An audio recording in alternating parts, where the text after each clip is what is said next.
Condemn करते रहेंगे।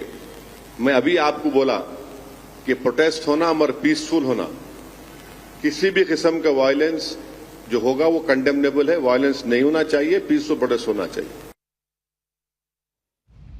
हिंदू घर छोड़कर जाने को मजबूर हो गया, कह रहे हैं हम निंदा करते हैं। तो बॉस, ये निंदा सबके लिए कीजिए, बाकी जगह जो है वो 15 मिनट पुलिस हटा लेने वाला हिसाब नहीं होना चाहिए। फिर सबके लिए तराजू बराबर रखिए।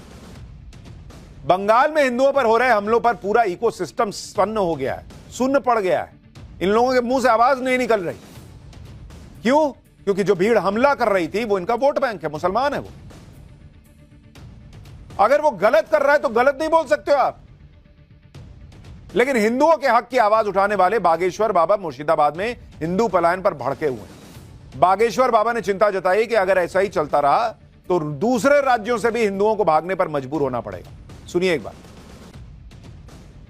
हिंदू पलायन कर रहा है और इस प्रकार अगर भागता रहेगा तो वो दिन दूर नहीं है जब मध्य प्रदेश से भी हिंदू भागेगा, महाराष्ट्र से भी हिंदू भागेगा, गुजरात से भी हिंदू भागेगा। हिंदू डरा हुआ है और डराया जा रहा है, विशेष प्रायोजित तरीके से डराया जा रहा है। ये इस देश का दुर्भाग्य है, खास करके हिंदुओं का दुर्भाग्य, क्योंकि हिंदू न एकजुट है न जगा हुआ है। इसलिए ऐसा कृत्य हो रहा है, पर जल्दी ही इस पर रोक लगेगी, हमें भरोसा है।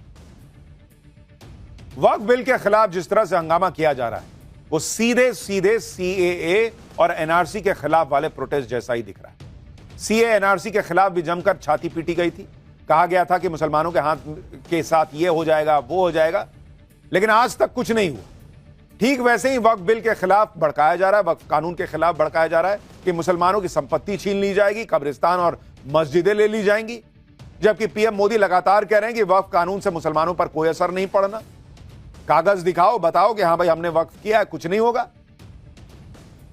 वक्फ के नाम पर हो रही लूट बंद होगी, यह जरूर होगा। साथ ही पीएम मोदी ने यह भी कहा कि अगर वक्फ संपत्ति का ठीक से इस्तेमाल होता तो मुसलमानों के बच्चे पंचर नहीं बना रहे होते। सुनिए एक बार।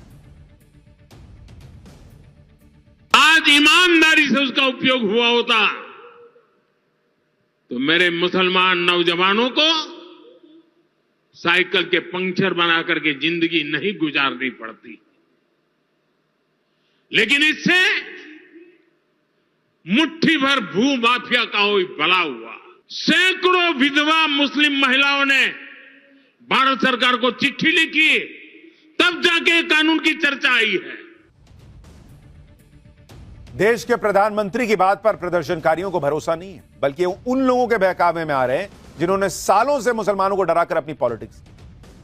अब तो यह हाल है कि बंगाल का हिंदू खुल के